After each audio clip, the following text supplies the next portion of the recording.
Today I would like to first of all show you some statuary that I have. And the reason I'm bringing up this statuary and showing it to you is because last night our high priestess called Oya into the circle last night. Unfortunately, I could not be there. I really wish I could have. I just wanted you to see some statuary. Blessed be. Just some respect here. This is my statuary of Oya. I think you can see it. I'm trying to get really close. See? And look at that. Isn't she beautiful? She's the Orisha of thunder and lightning, and she causes change to happen in the world. And she's very beautiful into a person's life. I do love this statuary. I broke my butt to get it.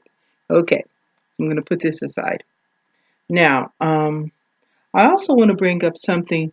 I'm pretty sure our high priestess may have mentioned it, maybe not. I don't know.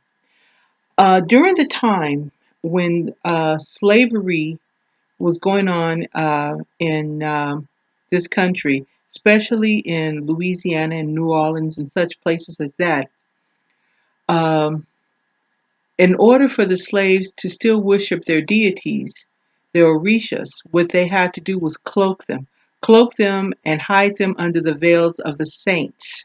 Okay, so certain saints became a representation for that orisha, so that the slave master would still believe that they were worshiping the saints, when in fact the slave was actually giving homage to the Orisha, which I think is really good how they did it. Anyway, I bring that up because if I was doing this in old school New Orleans voodoo, this is Oya, as you can see. Oya is represented in voodoo as Saint Teresa. Okay, so when most voodoo practitioners see Saint Teresa, they think Oya, which is why they can do the interchanging so well. Now, Saint Teresa, she is the patron saint of headaches. Not really too cool. But if you have headaches, can also be considered symbolic. Headaches in your life that you just need to get rid of. She's the patron saint of headache sufferers. Okay. And her feast day, because she does have a feast day, is October the 1st and October the 15th. So I just want you to know that. So if you ever see a Saint Teresa candle, think Oya. And if you think Oya, you think Saint Teresa. So that's how they were able to cloak their worshiping of the Orisha under the gauze of worshiping the saints. So that's all I want to say about that. Now I'm going to pause this for a moment because I want to put my statuary back up in its sacred spot. So hold on. Thank you. And I am now back. And Oya is back in her spot where I keep her. Blessed be. Today we're going to talk about certain herbs that are not found in most Wiccan belief systems. Today we're going to look at some of the herbs from a different perspective from voodoo. Okay. Now this particular voodoo book right here, I'm just going to show it to you. And this is by Denise Alvarado. And I got to tell you, I love this book. This is my second copy. I burned the other one out. It needed to be rebinded, so I just gave it to a friend and bought me another book. The reason I like this book so much is because it is extremely thorough. She goes over the saints, she goes over herbs, she goes over spells, she goes over traditions, she goes over everything. And I found it, she really must have wanted this book published because initially the first copy of this book was self-published. And after that, another copy, another publishing company took it, and she has put in new renditions. And I really, really enjoy this book. Now, that being said, today the herbs that we are going to talk about, we're going to actually talk about two herbs. Now, this particular herb, I am taking out of my grandmother's Book of Shadows. She wouldn't call it a Book of Shadows; she called it a recipe book. But hey, rose by any other name. Today, we're going to talk about two herbs. This one is black eyed peas. You can see that. Now, black eyed peas, the origin for black eyed peas is the USA, North America. What are black eyed peas used for? Well, among voodoo practitioners, black eyed peas is to bring good luck. Okay? It's to bring luck. That's what it's for.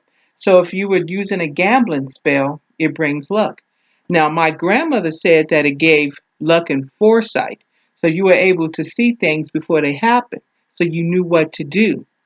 It was also a way of keeping an eye on your enemy.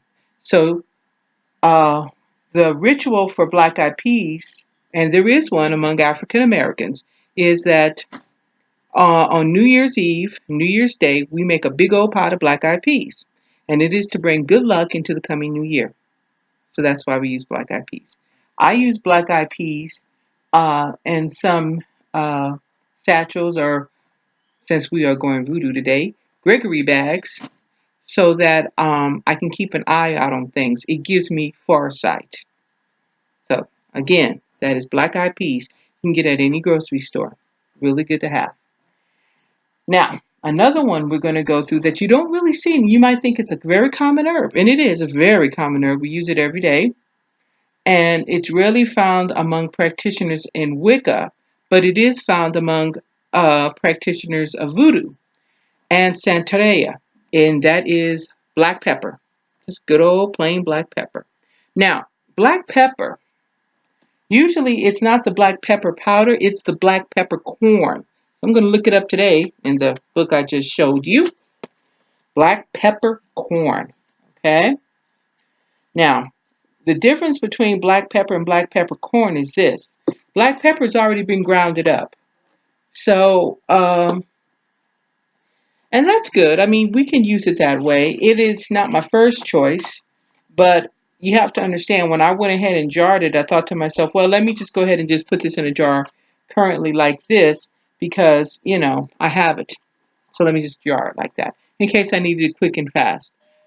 But black peppercorn, I got interrupted. The doorbell rang. Delivery of books. Anyway, as I was saying, um, black peppercorn. I hate when this happens. Black peppercorn, because I just had my page marked. Don't you hate that? Okay, let me get back to where I was.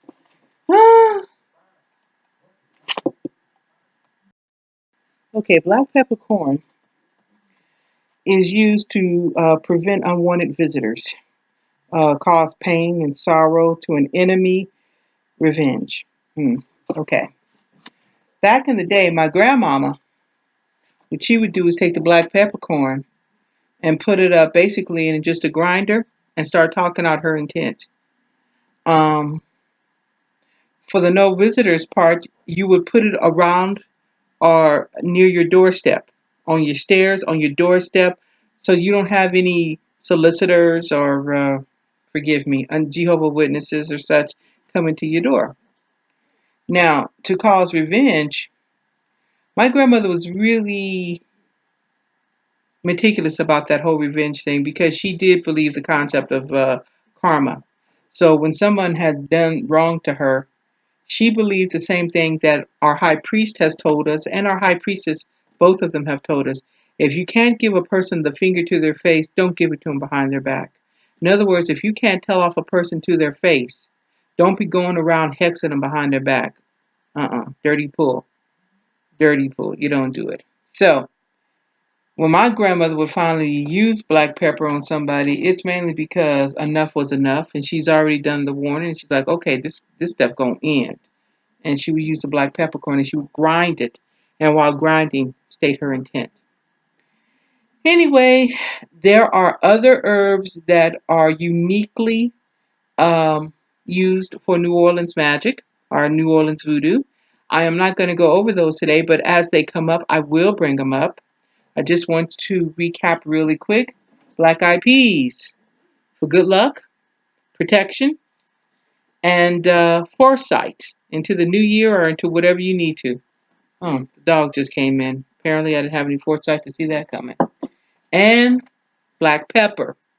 Black pepper is to be used to get rid of an unwanted visitor, to prevent them from coming to your house, and in revenge to send back a bad thing when a person has done something wrong to you. But once again, I reiterate, if you can't tell a person off to their face, Do not cast against them behind their back. It is dirty pull. Don't do it. And last but not least, definitely not least, Oya. Oya, the goddess of thunder and storm and change in our world. She is also represented in Voodoo, um, or I'm sorry, um, Louisiana Voodoo or New Orleans Voodoo as Saint Teresa. It was our way of cloaking who we were truly worshiping. And what we were truly giving homage to was Oya, not Saint Teresa. But as this time goes, we have intertwined them, as New Orleans Voodoo has done, has intertwined a lot of African beliefs with Haitian beliefs, as well as Catholicism. So it's all one merge, as what they call a roux. So I will end it tonight. All of you guys have a wonderful and blessed Samhain and a safe one. And hey, blessed be.